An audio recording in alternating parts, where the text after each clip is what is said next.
Hello everyone, welcome to grade 8 sessions of subject history, and today we are discussing chapter number 9 and the chapter name is Women, Caste and Reform. This is your 5th session. तो बच्चों हम लोग history का chapter number 9 discuss कर रहे हैं और chapter का नाम है Women, Caste and Reform और ये आपका 5th सेशन है. So let's start with it. तो एक बार ब्रीफ रिकैप कर लेते हैं कि लास्ट क्लास में हम लोगों ने क्या क्या कंप्लीट कर लिया था and after that we will continue with our discussion. So बच्चों, in our last class we were talking about women right about women और इसमें हमने देखा था कि जो एजुकेटेड विमेन थे बच्चों, उनमें से कुछ डॉक्टर्स बन गई थी और कुछ टीचर्स बन गई थी, लेकिन कुछ ऐसे विमेन थे जो क्या कर रहे थे, they were writing novels about the lives of other women, right, कि सोसाइटी में विमेन का क्या पोजीशन था और उनके ऊपर क्या क्या हो रहा था, इन सेंस कि कैसे ऑपरेशंस हो रहे थे, डिस्क्रिमिनेशन हो रहा था, इन सब के बारे में उन्होंने नॉवेल्स में लिखा. और लास्ट क्लास में हमने पढ़ा था पंडिता रामाबाई के बारे में. Now she was a great Sanskrit scholar और उन्होंने भी लिखा था नॉवेल्स किसके ऊपर, about the lives of upper caste Hindu women. और उनका ये मानना था that Hinduism has given an inferior position to women. उसके बाद हमने बात किया था about caste and social reform. तो बच्चों एक तरफ हमने पढ़ा about the lives of women and also what were the important reforms that were done regarding the improvement or improving the lives of women. फिर हमने देखा कि हमारी सोसाइटी में सिर्फ women के ऊपर डिस्क्रिमिनेशन नहीं होता है, उसके अलावा कास्ट डिस्क्रिमिनेशन भी होता है, राइट. और इसीलिए हम ये नया टॉपिक पढ़ रहे थे, that is caste and social reform. इसमें हमने देखा कि राजा राम मोहन रॉय ने प्रार्थना समाज बनवाया और ये क्यों बना था, it was to abolish the caste system that was existing in our society. जो डिस्क्रिमिनेशन होता था कास्ट के ऊपर between the upper caste and the lower caste, right, कि लोअर कास्ट के ऊपर हमेशा डिस्क्रिमिनेशन हुआ करता था, स्पेशली द अनटचेबल्स. और इसी को अबॉलिश करने के लिए बहुत सारे एसोसिएशंस बने थे. दूसरा बना था परमहंस मंडली और परमहंस मंडली 1840 में बनाया गया था. Now it was also set up in order to abolish the caste system, right. तो ये सारे पॉइंट्स हमने पढ़े थे. फिर हमने देखा कि धीरे धीरे पुअर्स जो विलेजेस में रहते थे, जो बिलोंग करते थे लोअर कास्ट से, वो क्या करने लगे, वो अपने आप को डिस्क्रिमिनेशन से बचाने के लिए they started moving in the urban areas. और कुछ ऐसे थे बच्चों जो डिमांड ऑफ लेबर की वजह से डिफरेंट रीजन्स में माइग्रेट करने लगे थे, चाहे वो आसाम का रीजन हो, त्रिनिदाद का रीजन हो या फिर इंडोनेशिया का रीजन हो. तो ऐसे डिफरेंट रीजन्स में ये जितने भी पुअर लोग थे who were belonging to the lower caste, they were migrating to these regions ताकि वो अपने आप को इस डिस्क्रिमिनेशन से बचा सके. Now let us continue this topic of caste and social reform. There were other jobs too. तो हमने देखा था कि डिमांड ऑफ लेबर फैक्ट्रीज में हो रहा था, राइट, या प्लांटेशंस में हो रहा था. उसके अलावा बहुत सारे डिफरेंट जॉब्स भी थे. एक था आर्मी का. So the army for instance offered opportunities a number of Mahar people. Mahar people बच्चों, तो यहाँ पे आपका ये जो महार कम्युनिटी है, now it was a low caste, okay. तो there were a number of Mahar people who were regarded as untouchable found jobs in the Mahar regiment. और ये आर्मी का एक रेजिमेंट था जिसमें महार कम्युनिटी के लोग आर्मी में ज्वाइन करने लगे. और ये आप देखो कि जो महार कास्ट था इसको अनटचेबल रिगार्ड किया जाता था. Now the father of B.R. Ambedkar,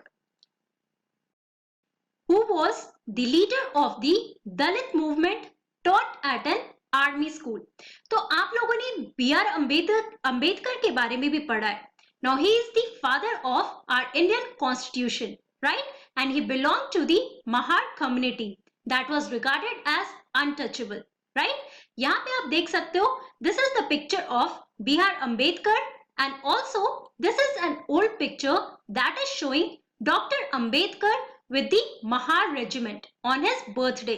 तो यहाँ पे आप जो लोग देख रहे हो, जो सोल्जर्स देख रहे हो बच्चों, ये महार कम्युनिटी से बिलोंग करते थे और इन्होंने भी आर्मी ज्वाइन किया था in the Mahar regiment.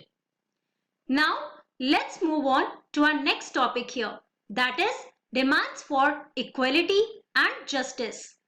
Gradually, by the second half of the 19th century, people from within the non-Brahmin caste began organizing movements against caste discrimination and demanded social equality and justice.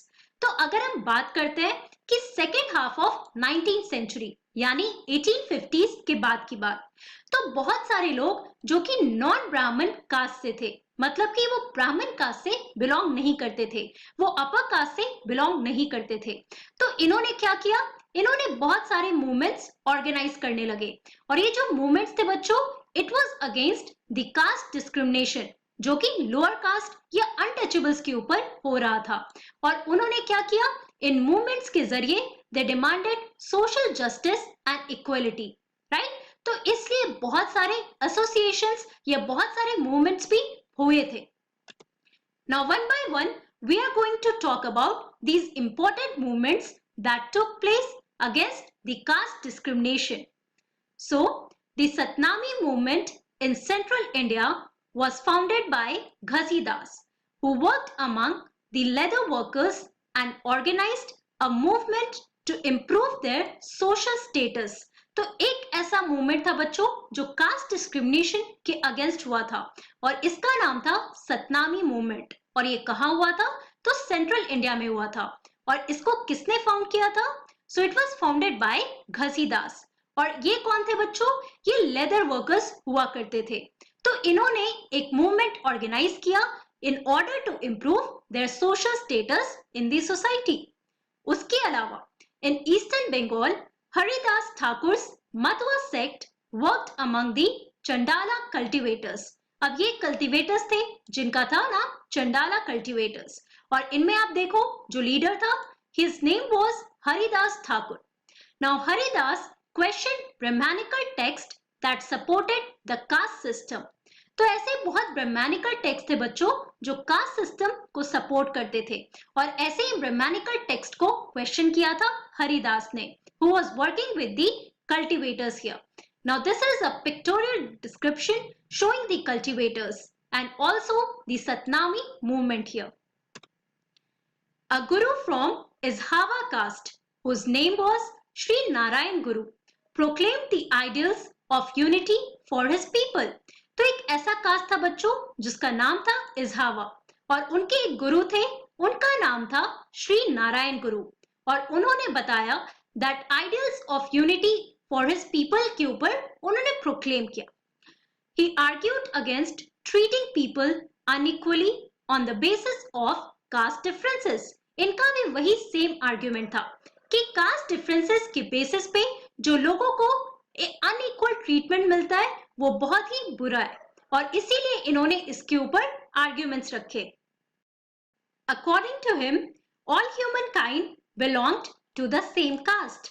और उनके according क्या था कि जो भी हमारा human kind है हम लोग सब एक कास्ट से बिलोंग करते हैं. सो बेसिकली इनका आर्ग्यूमेंट था कि जो अनइक्वल ट्रीटमेंट है कास्ट डिफरेंसेस के ऊपर, that should be abolished and ended. Here is the picture of Shri Narayan Guru. All these sects were founded by leaders who came from non-Brahmin caste. तो ये एक important point है जो आपको याद रखना होगा कि जितने भी ये sects बनाए गए थे, ये इनके जो leaders थे बच्चों, वो belong करते थे non-Brahmin caste से and also worked amongst them. They tried to change those habits and practices which provoked the contempt of dominant caste. So basically वो अपने प्रैक्टिसेस और हैबिट्स को चेंज करते थे जो प्रोवोक करता था किस चीज को, the content of the dominant caste. जो अपर कास्ट का कंटेंट हुआ करता था, जिन भी हैबिट्स या प्रैक्टिसेस से उनको वो चेंज करते थे. They tried to create a sense of self esteem among the subordinate caste. So एक सेल्फ स्टीम, एक सेल्फ रिस्पेक्ट का जो एक सेंस है बच्चों, वो क्रिएट करना शुरू किया उन लोगों ने among the subordinate caste there. Okay, जो लोअर कास्ट में हुआ करते थे. Now here, this is the picture of a person who belonged to the Mahar community that was regarded as untouchable. Now, let's talk about Ghulam Giri. One of the most vocal amongst the low caste leaders was Jyotirao Phule, जिसके बारे में हमने पहले भी पढ़ा है. Now here, this is the picture of Jyotirao Phule, who worked on improving the image or the respect or the condition of low caste here. Okay? Now he was born in 1827. He studied in schools set up by Christian missionaries. तो जो Christian missionaries के द्वारा school खोले जाते थे उनमें उन्होंने अपनी पढ़ाई की थी. On growing up, he developed his own ideas about the injustices of the caste society. तो जैसे जैसे वो बड़े होते गए उन्होंने अपने खुद के आइडियाज क्रिएट किए. जो हमारी सोसाइटी में जो इनजस्टिस एग्जिस्ट करता था ऑफ द कास्ट सोसाइटी, उसके ऊपर उन्होंने अपने आइडियाज बनाए थे. और उसके बाद उन्होंने एक लड़ाई शुरू की, that was the battle against the caste discrimination. He set out to attack the Brahmins' claim that they were superior to others since they were Aryans. तो यहाँ पे ब्राह्मण्स के कुछ क्लेम्स थे जिनके ऊपर उन्होंने खुद अटैक किया. बेसिकली ब्राह्मण्स का क्या कहना था कि Brahmans were superior to others, और इसका मेन रीजन क्या था, क्योंकि ये लोग आर्यंस थे. तो बच्चों, आप लोगों ने एंशिएंट इंडिया में आर्यंस के बारे में भी पढ़ा है, राइट? जब क्लास 6 में एंशिएंट इंडिया पढ़ा था तो उसमें आर्यंस के बारे में पढ़ा था वैदिक एज में. तो जो आर्यंस थे बच्चों वो सुपीरियर रेस के थे, राइट? तो यहाँ पे फूले का आर्ग्यूमेंट था. He argued that the Aryans were foreigners who came from outside the subcontinent and defeated and subjugated the true children of the country. तो आप लोग को याद होना चाहिए कि जो आर्यंस थे बच्चों वो डिफरेंट रीजन से आए थे. हिस्टोरियंस के भी इसके ऊपर डिफरेंट ओपिनियंस है कि जो आर्यंस का ओरिजिन है वो बहुत सारे रीजन से है, लेकिन मेन माना जाता है कि सेंट्रल एशियन रीजन से आए थे, राइट? या फिर कुछ वेस्टर्न रीजन से भी बोलते हैं. तो ऐसे मिक्स्ड ओपिनियंस है.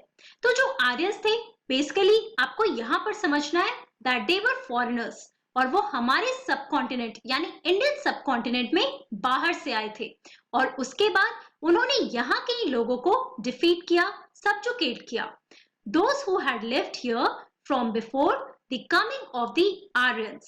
अब आर्यंस के पहले जो इंडियन सब कॉन्टिनेंट में जो लोग रहा करते थे उनको डिफीट और सब्जुकेट करके इस पूरे रीजन में उन्होंने रहना शुरू किया, राइट? तो ऐसा आर्ग्यूमेंट था ज्योतिराव फुले का.